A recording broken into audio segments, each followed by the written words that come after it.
కడుపు అంటే ఏమిటి? ఆ విషయం మీద అసలు స్మృతి పోవడం.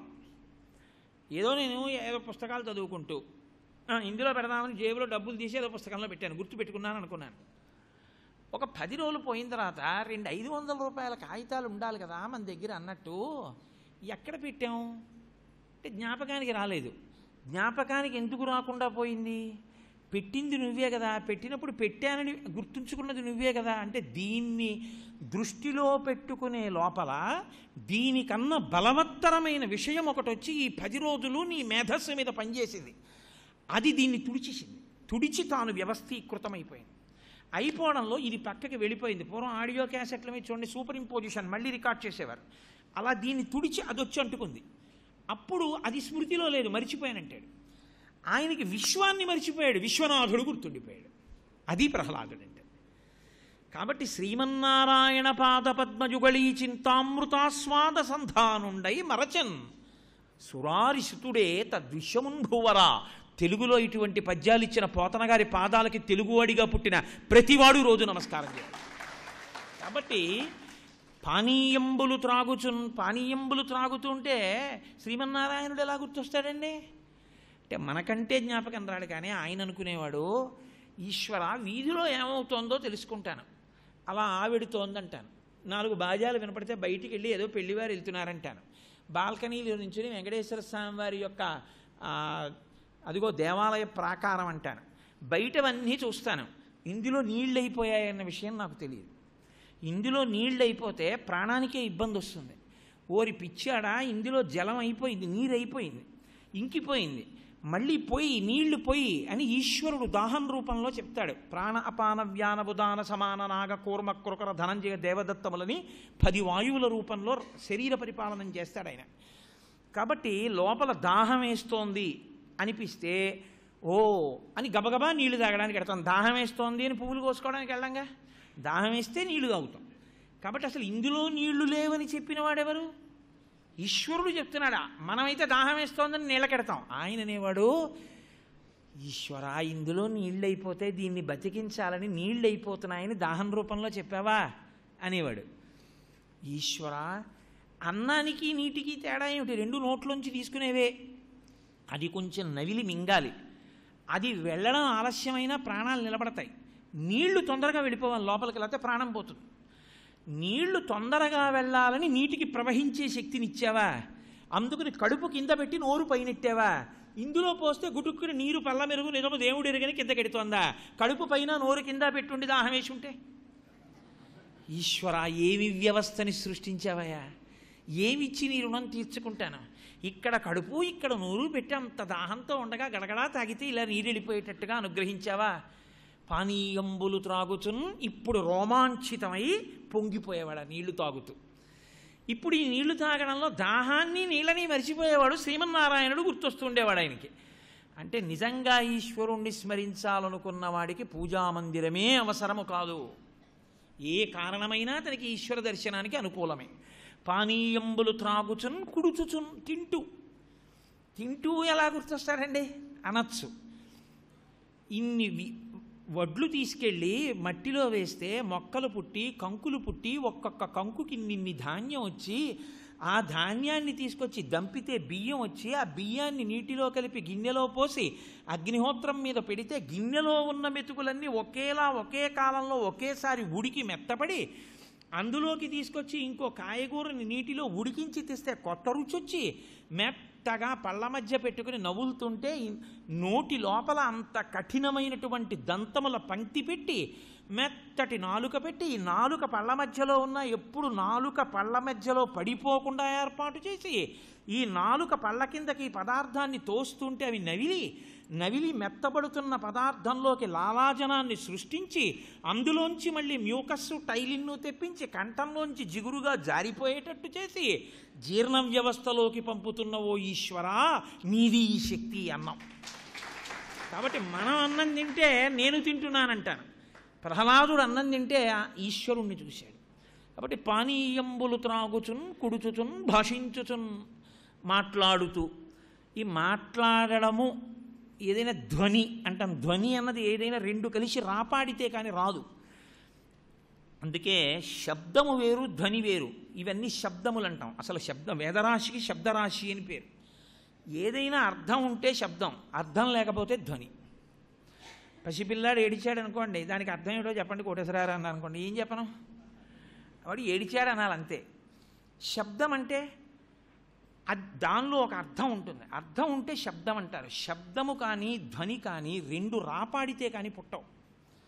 అందుకే మీరు చూడండి, మృదంగం వాయించారనుకోండి, వేళ్లతో ఆ చర్మం మీద, జంతు చర్మం మీద కొడితే పుడుతుంది శబ్దం. ఫిడేల్ వాయించారనుకోండి, ఆ వైలిన్ తీగ మీద తీగ పెట్టి రాపాడించాలి. వీణ వాయిస్తే గోరు పెట్టి తీగని పెనగాలి. శబ్దం లోపల నుంచి పుట్టాలనుకోండి, మూలాధారం నుంచి కదిలినటువంటి వాయువు పైకి వెళ్ళి బ్రహ్మరంధ్రం దగ్గర వెనక్కి తోసేస్తే ఇక్కడికి వచ్చి నిలబడితే నా భావమునకు అనుగుణంగా నా నాలుక లోపల కదిలి ఆ వాయువుని నొక్కితే ఎక్కడెక్కడ నొక్కాలో నోట్లో అక్కడక్కడ ఆ నాలుక వెళ్ళి నొక్కినప్పుడు సొట్టలు పడినటువంటి ఆ వాయువు అక్షరములై, అక్షరములు పదములై, పదములు వాక్యములై నాలో ఉన్న భావాన్ని పట్టుకుని నా నోటి నుంచి శబ్దంగా పైకొచ్చి మీ చెవులలోంచి లోపలికెడితే నాలోని భావము మీలోని భావముగా మారిపోతుంది. సభాభ్య సభాపతిభ్యశ్చ ఓ నమో నమో అంటారు. ఆ స్థితిని పొందేటట్టు ఇంత ప్రక్రియ చేస్తున్నవాడివి నీవు కాదు. ఇక్కడ భావజాలాన్ని కదుపుతున్నావు, మూలాధారం దగ్గర నుంచి వాయువుని కలిపి శబ్దంగా మారుస్తున్నావు. గుణనిధియగు ప్రహ్లాదుని గుణములు గణుతింప నశక్యములు గురుకాలమునన్. ఆయనవి ఎంత లెక్క పెట్టలేం, ఎవరెవరు చెప్పలేరు అంటే ఫణిపతికి 1000 పడగలుండి 1000 నోళ్లున్న ఆదిశేషుడు కూడా ప్రహ్లాదుడి గురించి చెప్పలేడు. బృహస్పతికి దేవగురువు బృహస్పతి, ఆయన కూడా ప్రహ్లాదుడి గుణములు చెప్పలేడు, అంత గొప్పవాడు. అన్ని గుణములు గలవాడయా ప్రహ్లాదుడంటే, అంతటి మహానుభావుడు. కాబట్టి ఆయన ఎప్పుడూ తనలో తానే రమించిపోతుండేవాడు. ఎప్పుడూ తనలో తాను బ్రహ్మమును సంతతము స్మరించడం చేత వచ్చినటువంటి ఆనందంతో పొంగిపోతుండేవాడు. చూడండి, యాలుక పళ్ళు గుండ బాగా వేసేసినటువంటి లడ్డు తినేశారనుకోండి, త్రేణుపు వచ్చినప్పుడు మళ్ళీ యాలుకల సువాసన వస్తుంటుంది. అప్పుడు చాలా సంతోషంగా ఉంటుంది. ఆ సువాసన వస్తే అబ్బా భలే సువాసనగా వస్తుంది అది త్రేణుపు అంటే. మంచి మధురమైన పదార్థము యాలుకలతో కూడినది తినడం వల్ల వచ్చినటువంటి త్రేణుపు చేత సంతోషమును వ్యక్తీకరించినట్టు పరబ్రహ్మమును అనుభవించి ఉండడం చేత ఆయన ముఖంలో తనలో తాను నవ్వుకునే నవ్వులు ఆయన అవ్యక్త ఆనందమునకు ఆధారభూతములై ఉండేవి. అవి ఆవిష్కరిస్తూ ఉండేవి. ఇవి హిరణ్యకశిపుడికి ఎలా కనపడ్డాయంటే, వీడు సోమరిపోతూ పనికి మాలినవాడు. నేను హిరణ్యకశిపుణ్ణి, నా కొడుకు ఉత్తరాధికారి రాజ్యానికి వెళ్ళాలి, ఓ 2 దేవతల్ని కొట్టాలి, ఓ 2 ఋషుల గడ్డాలు పీక్కు రావాలి, ఓ 2 హోమగుండాల్లో పట్టుకెళ్ళి ఏదో ఏ కుక్క మాంసమో పడేయాలి, వేదం చదువుకున్న వాళ్ళని 2 కొట్టాలి, చక్కగా ఇంటికి వచ్చి శుభ్రంగా పరకాంతలను అనుభవిస్తూ సంతోషంగా జీవితం గడపాలి. ఎక్కడ ఏ వస్తువు కనపడిందా మాదే అని ఎత్తుకురావాలి. వీడు ఏమీ చేయడు, ఏమిటో తనలో తాను కూర్చుని ఇలా నవ్వుకుంటూ రమిస్తూ ఉంటాడు. పిచ్చా వెర్రా వీడికి, వీడు ఎలా వృద్ధిలోకి వస్తాడని బెంగపెట్టుకున్నాడు. అది విచిత్రం. ఇంత గొప్ప కొడుకు పుట్టాడని కాదు. అందుకే లోకంలో గొప్ప వస్తువు ఉండడం ఒకెత్తు, అది గొప్ప వస్తువు అని తెలిసి ఉండడం ఒకెత్తు. లేకపోతే ఏమవుతుందంటే, అందుకే ఆ గొప్పతనం తెలియని చోటికి మీరు గొప్ప వస్తువుని ఇవ్వకూడదు. ఇప్పుడు మీరు ఒక భాగవత గ్రంథాన్ని ఎవరికైనా బహూకరించేటప్పుడు ఎవరికి బహూకరించాలంటే, ఇవ్వగానే కళ్ళకద్దుకొని తల మీద పెట్టుకుని లేచి వెళ్ళి పూజామందిరంలో పెట్టుకునేవాడికి ఇవ్వాలి. కానీ తను కాఫీ తాగిన ఎంగిలి కప్పు పెట్టిన బల్ల మీద భాగవతం పెట్టే దుర్మార్గుడికి మీరు భాగవతం ఇవ్వకూడదు. నాతో ఒక స్నేహితుడు, నేను ఉద్యోగంలో చేరినటువంటి కొత్తల్లో నాకు స్కూటర్ నేర్పమని అడిగితే అతను అన్నాడు, రండి నేర్పుతానని తీసుకెళ్ళి ముందు స్కూటర్ స్టాండ్ తీయండి అన్నాడు. నేనన్నా, ఇదేట స్కూటర్ నేర్పమంటే స్టాండ్ తీయమంటా ఏమిటన్నాను. అంటే స్టాండ్ తీయడం నేర్చుకోవడంతో స్కూటర్ ప్రారంభం అన్నాడు. అంటే అలా ఉంటుందా అని. ఉంటుంది, లాగి చూడండి అన్నాడు. నిజమే, నేను దాన్ని ఇలా విసురుగా స్కూటర్ని లాగితే దాన్ని ఆపడం కష్టమైంది. స్కూటర్ స్టాండ్ తీయడం అంటే ఇదిగోనో కుడికాలు ఇలా పెట్టాలి, ఇలా లాగాలి, ఇలా ఒబ్బిడిగా పట్టుకోవాలి, అప్పుడు నేర్పాడు అనుకోండి, అది వేరే విషయం. కాబట్టి స్కూటర్ స్టాండ్ తీయడంతో స్కూటర్ నేర్చుకోవడం మొదలుపెట్టినట్టు అసలు భాగవతాన్ని ఎక్కడ పెట్టుకోవాలో నేర్చుకుని భాగవతం తెచ్చుకోవాలి తప్ప, భాగవతాన్ని ఓ పనికిమాలిన పుస్తకాన్ని, భాగవతాన్ని ఎంగిలి కప్పుని రెండింటినీ ఒకచోట పెట్టేవాడికి భాగవతాన్ని చదివే అధికారం ఉండదు. వాడికి ఎప్పటికీ భాగవతం విలువ తెలియదు. కనీసం తాను చదవకపోయినా పవిత్రమైన ప్రదేశంలో పెట్టి నమస్కారం చేసేవాడి ఇంట్లో ఎప్పటికైనా భాగవతం చదువుకుని 7 తరాల్ని తరింపచేసేవాడు పుట్టి తీరుతాడు. కాబట్టి ఇంత గొప్ప ప్రహ్లాదుని యొక్క శక్తి హిరణ్యకశిపునికి తెలియాలని ఉంది. తెలియదంటే ఆయన రాక్షసుడు, ఈయన సాధుపురుషుడు. ఒక రోజున కొడుకుని పిలిచాడు. ఆయనకి ఎందుకో పుత్ర వ్యామోహం కలిగింది, సంతోషం కలిగింది. పిలిచి, నాయన ఇలా రారా అన్నాడు. ఏమిట్రా ఎప్పుడు సోమరిపోతులా ఉంటావు, ఏ పని చెయ్యవు, ఉత్సాహంగా తిరగవు, ఎవరి మీద దెబ్బలాటకెళ్ళవు, రాజుగారి కొడుకునని గర్వంగా చెప్పుకోవు, ఎవరితోనూ అతిశయంతో మాట్లాడవు, ఏమిటో వినయంగా తిరుగుతుంటావు, ఏమిట్రా నాయన ఈ ప్రారంధం మనకి అన్నాడు. అని ఎత్తి తొడ మీద కూర్చోపెట్టుకొని చాలా గొప్ప మాట ఒకటి చెప్పాడు.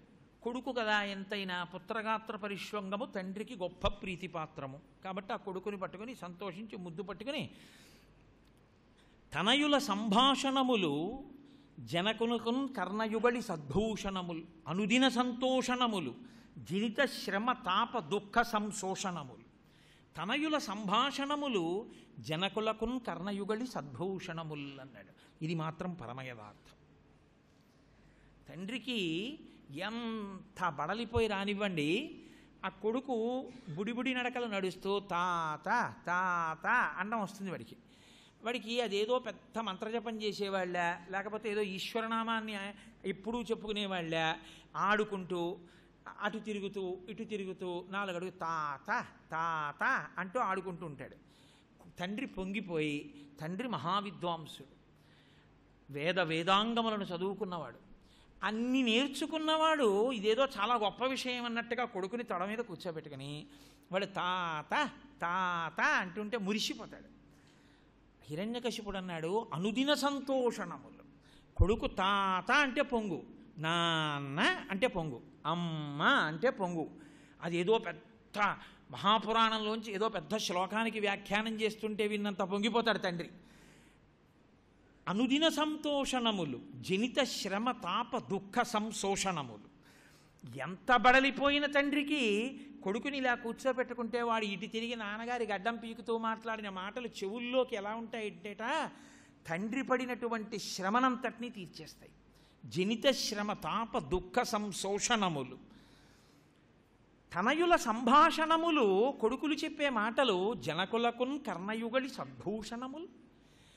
తండ్రి చెవులకు పెట్టుకున్నటువంటి గొప్ప గొప్ప కనపడని ఆభరణములే కొడుకు మాటలు. అంత ప్రీతిగా వింటాట.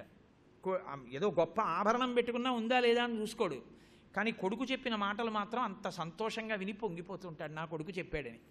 కాబట్టి నాన్న, కొడుకు చెప్తే అలా ఉంటుందిరా, ఏది ఒక్క మాట చెప్పు, ఏదైనా అసలు నువ్వు కొంచెం పెద్దవాడు అవుతున్నావుగా, ఏదో ఒకటి నేర్చుకుని ఉండాలిగా ఈ పాటికి, నీకేమొచ్చో చెప్పు నాకు అన్నాడు. ఆయన అన్నాడు ఇటు తిరిగి తండ్రి వంక చూసి తొడ మీద కూర్చుని, నాన్న ఏం చెప్పమంటావు, ఎల్ల శరీరధారులకు ఇళ్లను చీకటి నూతి లోపలంత్రెళ్ళక వీరు నేనను మతిభ్రమణంబున భిన్నులై ప్రవర్తిల్లక సర్వమున్నాతని దివ్యకళామయ మంచు విష్ణునందుల్లము చేర్చి తారడవి నుండుట మేలు నిశాచరాగ్రణి అన్నాడు. నిశాచరాగ్రణి అంటే చీకట్లో తిరిగే రాక్షసులకి నాయకత్వం వహించేవో నాయకుడా, ఏం చెప్పమంటావు, ఎల్ల శరీరధారులకు ఇళ్లను చీకటి నూతి లోపలంత్రెళ్ళక. ఈ శరీరంలో ఉన్నటి వాళ్ళందరూ కూడా చీకటి నూతి లోపల పడిపోయినటువంటి వాడు ఎలా చీకటి నూతిలోంచి పైకి చూస్తే ఏం కనపడుతుంది వాడికి ఆకాశం తప్ప ఇంకేం కనపడదు వాడికి. చీకటి నూతి లోపలంత్రెళ్ళక, ఆ సంసారం అనేటటువంటి చీకటి నూతిలో పడిపోయిన వాళ్ళ ఈ శరీరంలో చిక్కుకుని ఉండిపోకుండా శ్రీ మహావిష్ణువునందు ఉల్లము చేర్చి ఎప్పుడూ భగవంతుణ్ణి స్మరించేటటువంటి వాడు ఇంత అంతఃపురంలో ఉండకపోయినా అరణ్యంలో ఉన్నవాడు ధన్యుడు నాన్న అన్నాడు. ఎలా ఉంటుంది హిరణ్యకశిపుడికి? పైగా తన బద్ధశత్రువు విష్ణునందుల్లము చేర్చి అన్నాడు. కాబట్టి ఎల్ల శరీరధారులకు ఇళ్లను చీకటి నూతి లోపలంత్రెళ్ళక వీరు నేనను మతిభ్రమణంబున భిన్నులై ప్రవర్తిల్లక. వాళ్ళు వేరు నేను వేరు అని అనుకోకున్నానా, అంతటా ఉన్నది ఒక్క బ్రహ్మం. మతిభ్రమణంబున భిన్నులై ప్రవర్తిల్లక సర్వమున్నాతని దివ్యకళామయమంచు. అంతా ఆయన దివ్య కళామయమని భావించిన వాడెవరున్నాడో దివ్యకళామయమంచు విష్ణునందుల్లము చేర్చి తారడవి నుండుట మేలు నిశాచరగ్రణి. సర్వమున్నాతని దివ్యకళామయమంచు చాలా పెద్ద మాట తెలుసా అండి, అది చాలా పెద్ద మాట. ఎందుకో తెలుసా? అలా చూసిన వాడు గుళ్ళోకి వెళ్ళినప్పుడు వాడి భావన వేరుగా ఉంటుంది. ఎందుచేత అంటే, ఓ బంతి పువ్వు కనపడింది అనుకోండి, ఆ బంతి పువ్వుని ఇలా పట్టుకున్నప్పుడు ఏదో ఈ చిన్న ఆకుపచ్చటి మకుటం మీద ఇన్ని రేఖలు ఇంత అందంగా నించోపెట్టి ఇందులో అన్ని సువాసనలు గుబాళించేటట్టుగా ఇంత అందంగా ఇంత సున్నితమైన ఈ రేకుల్ని ఎవరు పేర్చి ఉంటారు అని ఒక ఆలోచన వచ్చిందనుకోండి.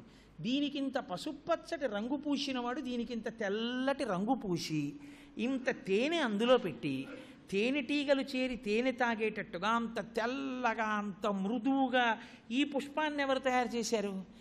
ఇంత పచ్చగా ఇంత తెల్లగా ఈ పువ్వులుంచిన వాడు ఇంత మృదువుగా ఇంత చక్కగా ఎర్రటి పూలని చిన్న చిన్న పూలని ఇన్నింటిని సన్నటి తొడిమితో ఇన్ని పూలు పూసేటట్టుగా ఒక చిన్న గుత్తిలో ఇలా ఇలా ఇలా ఇలా ఇన్ని పూలు పైకొచ్చేట్టు చేసిన వాడెవరు? నేను కాదు, ఎవ్వరూ కాదు, ఎవడో ఉన్నాడు, వాడు ఇవన్నీ నిర్మించినవాడు, వాడు సృష్టించాడు ఇవన్నీ అనుకున్నారనుకోండి. మీకు ఒక పెద్ద భవంతి కనపడితే ఇది ఎవరిదండి అని అడిగి ఆయనదేనండి అంటే ఆయన అబ్బా చాలా గొప్ప భవంతి కట్టారండి అంటారు అభినందన పురస్సరంగా.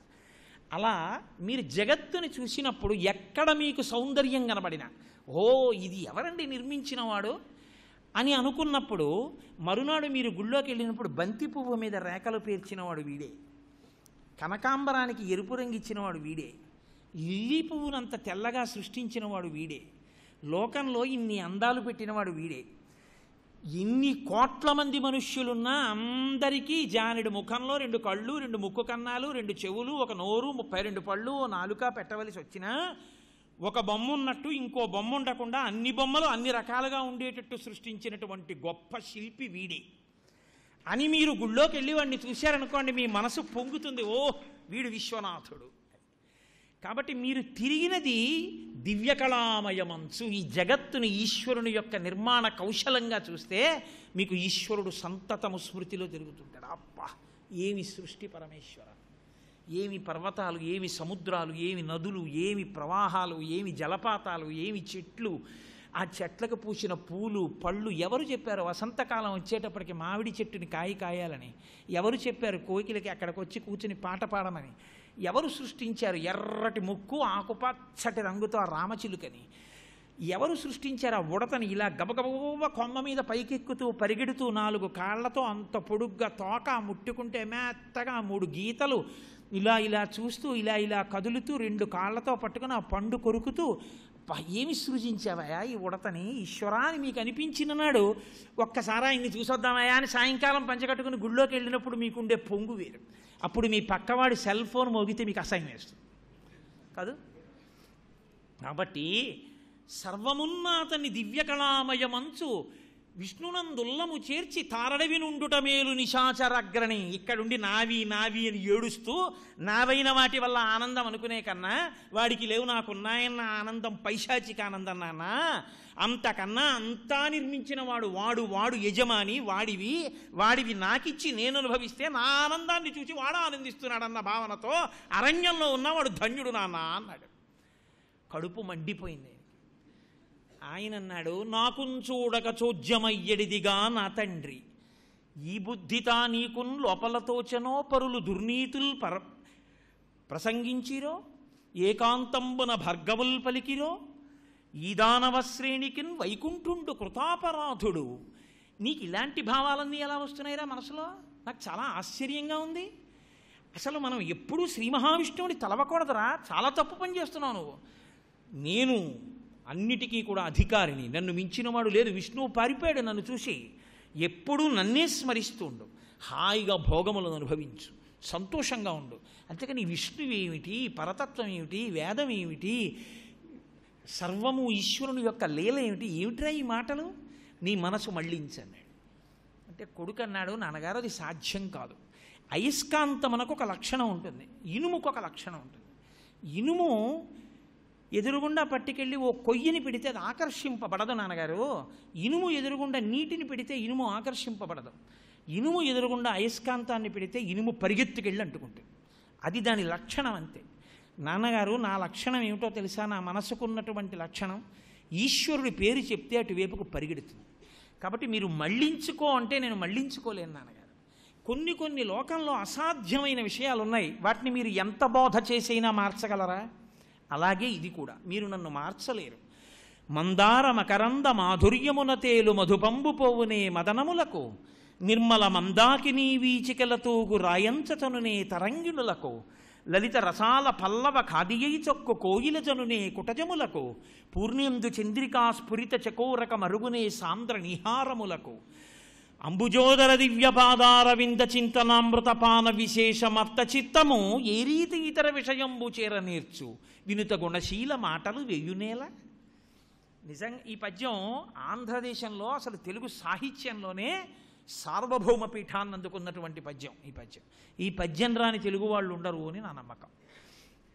మందారమకరంద మాధుర్యమునదేలు మధుపంబు పోవునే మదనములకు మందార పువ్వు మీద వాలి దానిలో ఉండేటటువంటి తేనె తాగడానికి అలవాటు పడిపోయినటువంటి తుమ్మెద ఉమ్మెత్త పువ్వు మీద వెళ్ళి వాలు అంటే వాలుతుందా నాన్నగారు? నిర్మల మందాకినీ వీచికలతూగు రాయంచతనునే తరంగిణులకు ఎక్కడో ఆకాశగంగా జలాలలో విహరిస్తూ చక్కగా అక్కడ ఉండేటటువంటి తామర తూళ్ళు తినడానికి అలవాటు పడిపోయినటువంటి రాజహంస ఊరు చివర ఉన్నటువంటి ఉప్పుటేట్లో ములగమంటే ములుగుతుందా నాన్నగారు? లలిత రసాల పల్లవ ఖాదియై చొక్కు కోయిల జనునే కుటజములకు లేత చిగుర్లు పట్టినటువంటి మామిడాకుల్ని తిని పరవశంతో కూసేటటువంటి కోయిల ఎక్కడికో వెళ్ళి కొండమల్లె పూల దగ్గర కూర్చొని పాటలు పాడమంటే పాడుతుందా నాన్నగారు? పైగా ఎప్పుడూ కూడా స్ఫురిత చకోరక మరుగునే సాంద్ర నిహారములకు చకోరపక్షి వెన్నెలలు తినడానికి అలవాటు పడింది. అటువంటి దాన్ని వెన్నెలలాగే ఉంటుంది. మంచు తిను అంటే మంచు తెరల దగ్గరికి ఎడుతుందా నాన్నగారు? వెళ్ళవు. దానికి అదే అలవాటు అంతే.